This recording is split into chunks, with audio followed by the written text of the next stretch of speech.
Once upon a time, in the not-too-distant past, this was the condition of Nigerian public universities. Our polytechnics and colleges of education did not fare much better. The situation seemed very bleak, with hope so diminished that academic staff went on strike to ensure that the situation was salvaged and the trend reversed. But the Academic Staff Union of Universities did not just sit at home and wait for a miraculous solution. They approached the government of the time with an innovative solution. They noted that Nigeria was an emerging economy, gradually gaining in quality and efficiency in its stock market performance as well as other commercial activities. The idea was simple.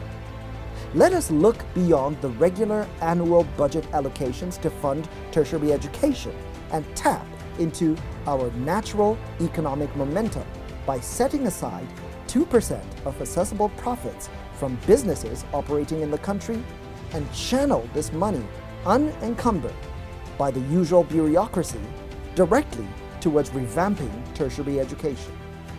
And so, the Tertiary Education Trust Fund was born. Years later, the massive infrastructural development by this key intervention agency of the federal government has touched both federal and state tertiary institutions. It has been a planned and regulated deployment of resources to ensure that public institutions in the country meet international standards. These are the chronicles of the journey to institutionalize research and development in Nigeria.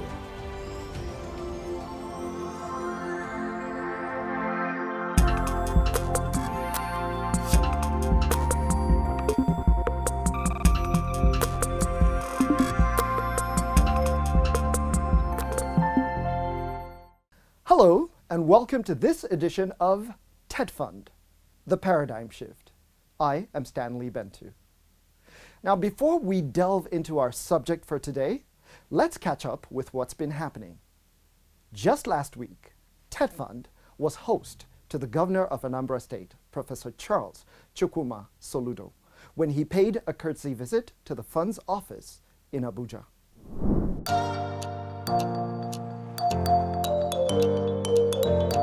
According to Governor Soludo, the purpose of his visit is to strengthen the relationship between TETFund and Anambra State towards the growth and development of the southeastern state's tertiary education subsector. Education is in the concurrent legislative list.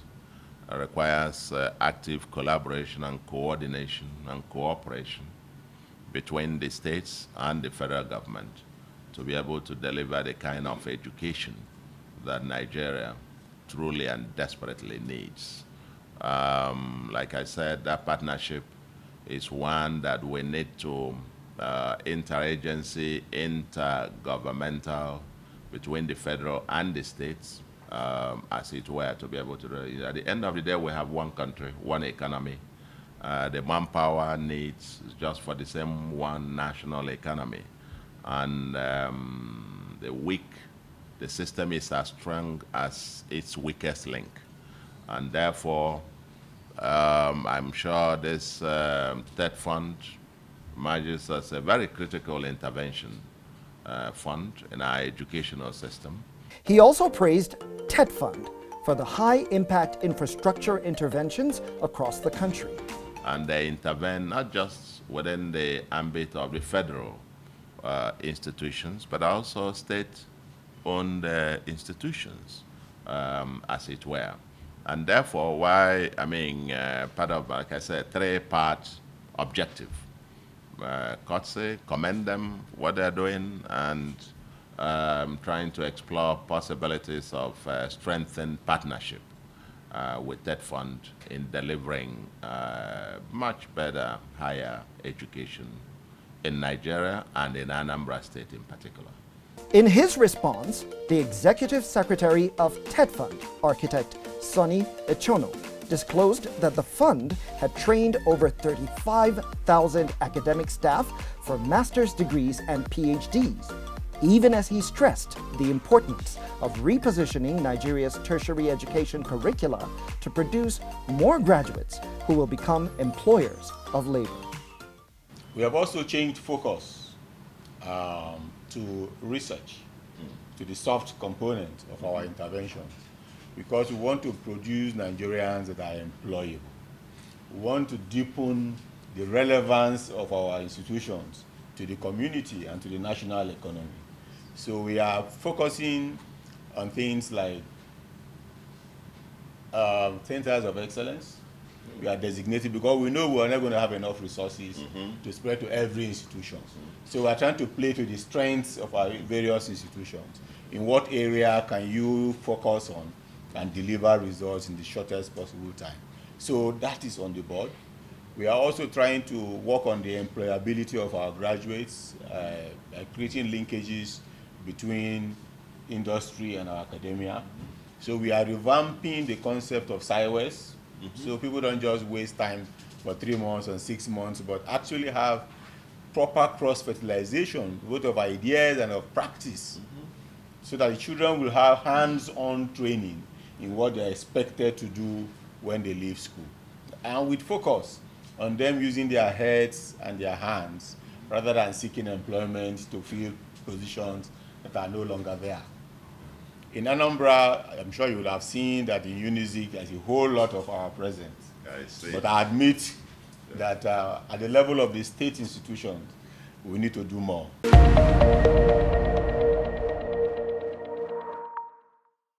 Now, since 2016, TETFund has elevated the importance of research and development in its interventions. The triple helix model, which brings the academia, industry, and the government together in partnership, has been the tool of choice for the fund. The reason for that is that TETFund insists that education should not be for the sake of education alone, but as designed, it should be the driving force of the nation's economy. It must be relevant to what a country hopes to achieve in its bid to add value to the lives of its citizens. Now, we have spoken extensively about R&D and its importance to the knowledge economy, but R&D cannot exist in a vacuum. It needs the support of adequate infrastructure. Now, when we talk of infrastructure, a number of people think buildings and roads. But it goes much further than that, especially in the education subsector. Now, infrastructure is the basic physical systems of a business, region, or a nation. It encompasses the services and facilities necessary for its economy, households, and firms to function.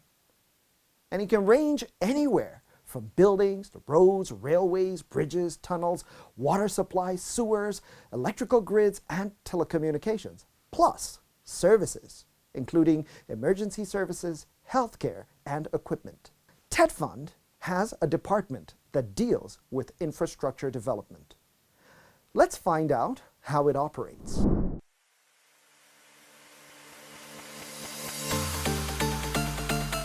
The main functions of the Department of Physical Infrastructure Development are to determine admissible projects submitted by beneficiary institutions in line with the policy direction of the Board of Trustees, vet and reconcile project proposal submissions in line with given allocations and obtainable best practices, recommend projects for approval in principle if okay, monitor the due process for consultants and contractors' engagement through attendance of bid openings at beneficiary institutions, recommend funds disbursement of first tranche after compliance with the due process by beneficiary institutions, making professional input on beneficiary institutions' submission and offering professional advice whenever required for proper guidance and implementation of TETFund projects, corresponding with beneficiary institutions on issues about their submissions, market surveying of key construction materials, furniture, and educational equipment and maintaining cost data, develop position papers on projects and present to the Board of Trustees, translating board policies to action as concerns project development and intervention, formulation of standards to act as Secretariat of the Projects Committee of the Board under the direction of the Executive Secretary, document and archive project information in digitized database, do such other things as may be directed by the Executive Secretary from time to time. The function of the department starts from the receipt of project proposal from beneficiary institution and processing of same up to first tranche release stage. Subsequent monitoring during implementation by the benefiting institutions and processing for second and final tranches, etc., are taken up by monitoring and evaluation department to complete the project cycle. Mr. Buhari Mukailu, the director of this department, tells us more. Projects proposed for intervention by TETFund are geared towards meeting the needs of tertiary institutions. What inform acceptability of projects are based on the TETFund mandate, provision of essential physical infrastructure for teaching and learning. There are several intervention lines under the Department of Physical Infrastructure Development. In line with the mandate of the fund, the Department of Physical Infrastructure Development administers annual and special interventions to the benefiting institutions. Annual interventions are statutory project interventions which all TETFund beneficiary institutions can access annually. This intervention category includes physical infrastructure, program upgrade, entrepreneurship for universities only, equipment fabrication for polytechnics only, and TETFund project maintenance. Special and designated interventions, on the other hand, are complementary interventions, either directed by Mr. President or identified by the Board of Trustees, targeted at correcting imbalances or deficiencies in critical areas.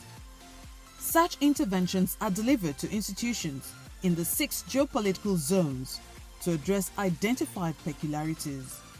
They are Special High Impact Intervention, SHIP, other special interventions such as Take-Off Grant to newly established federal institutions, Disaster Recovery Intervention, other designated special project intervention, etc.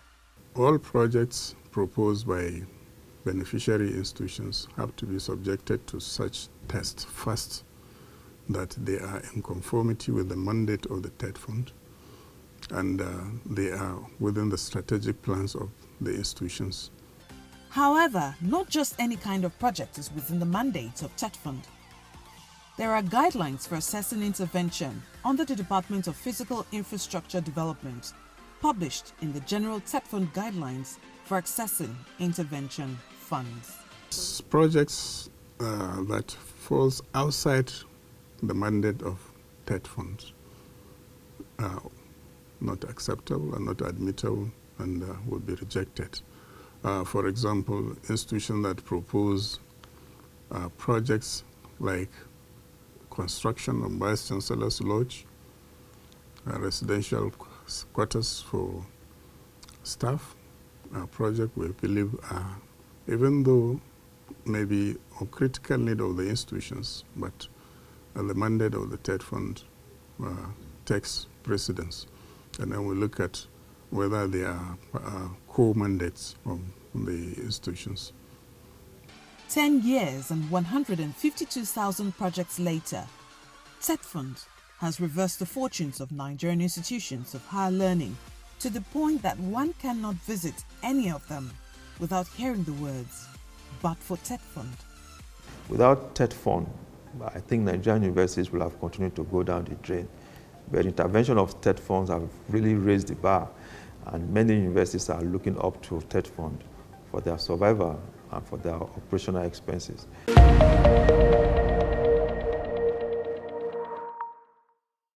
Well, we live in a country where cynicism and apathy have become the default setting of many Nigerians.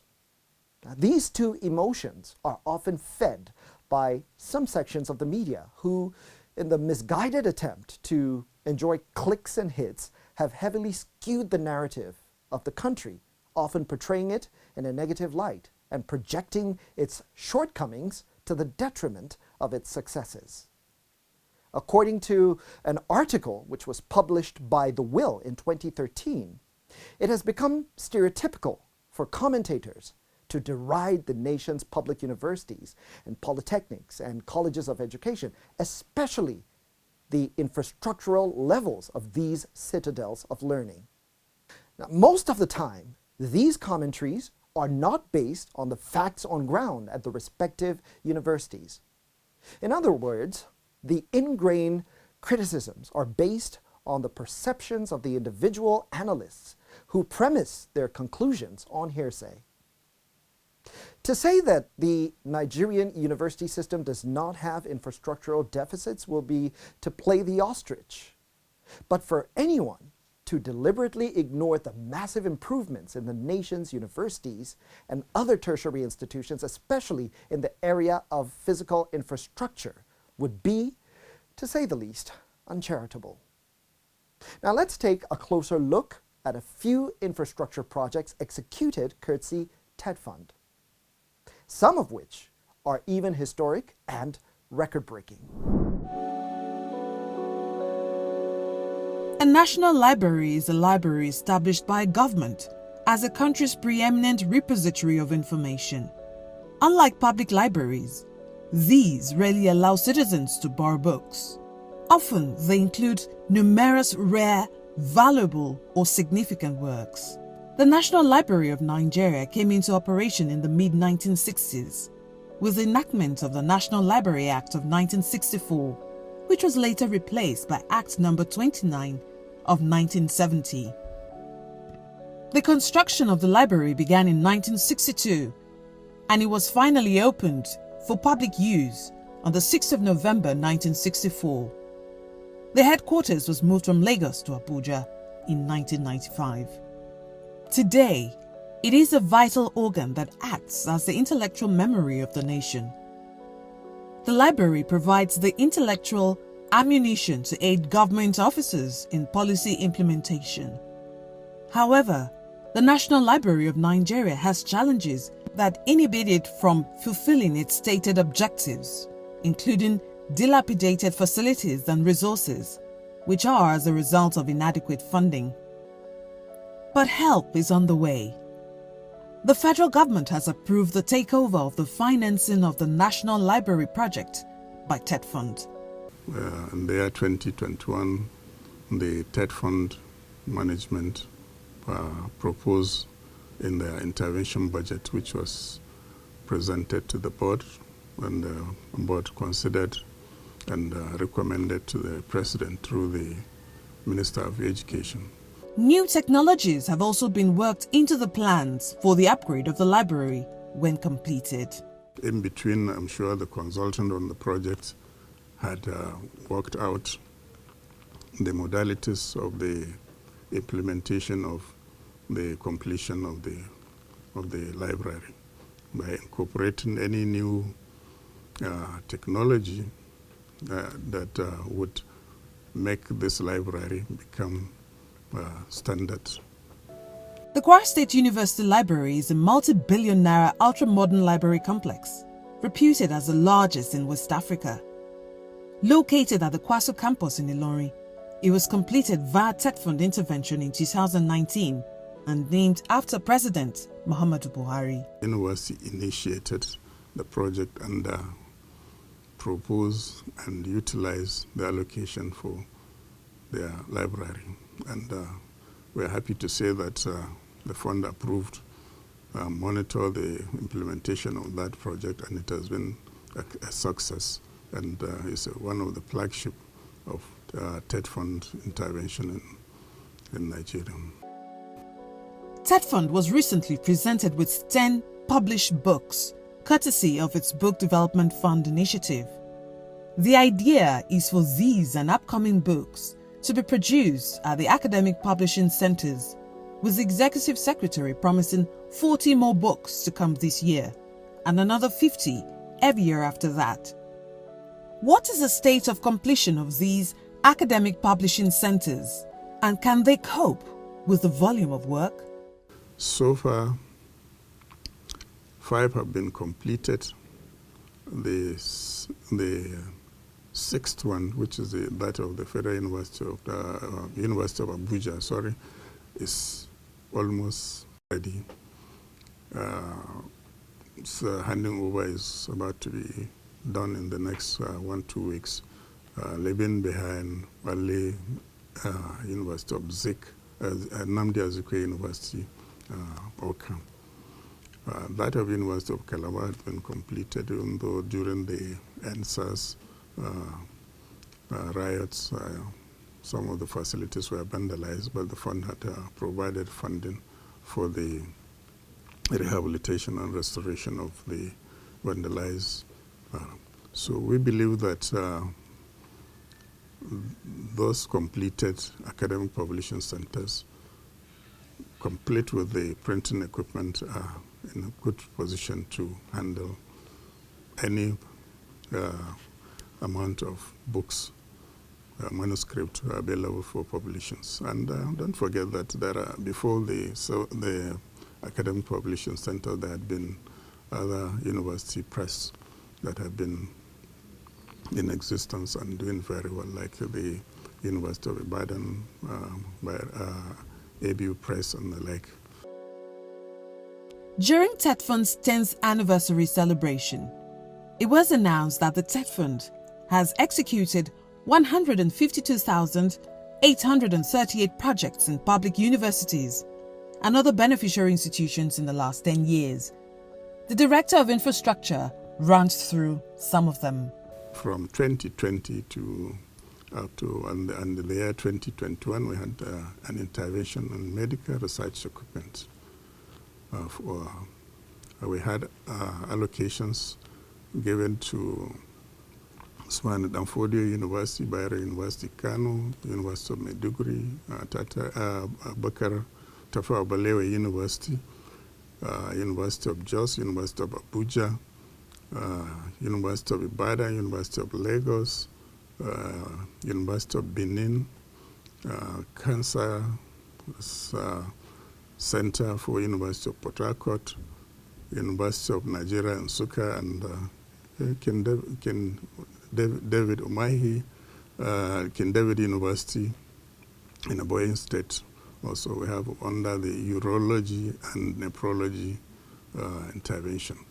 And these are interventions that will cut across not only for teaching and research, it will also impact healthcare, provision of healthcare facilities in the universities. And 3, I would mention, is probably one of the areas that we have tissue typing equipment being procured in Nigeria.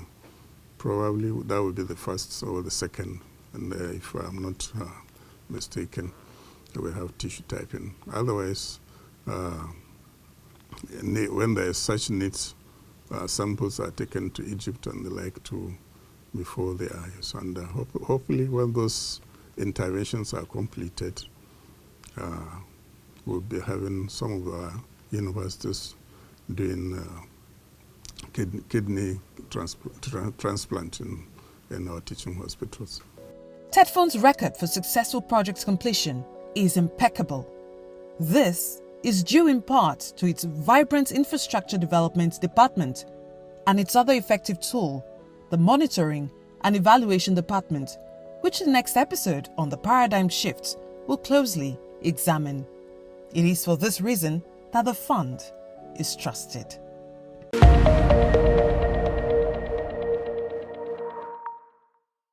Quality infrastructure investment sparks a virtuous circle of benefits. A virtuous circle in economic theory occurs when there are positive and mutually reinforcing interactions between public investment and economic development. When one increases, so does the other. In a fiscal model, public investment leads to economic growth, which strengthens tax bases and increases revenue, which in turn creates fiscal space for more investment. Public investment in infrastructure attracts private investment, and it also fuels economic growth, which in turn generates extra public revenue to spend on more and better infrastructure.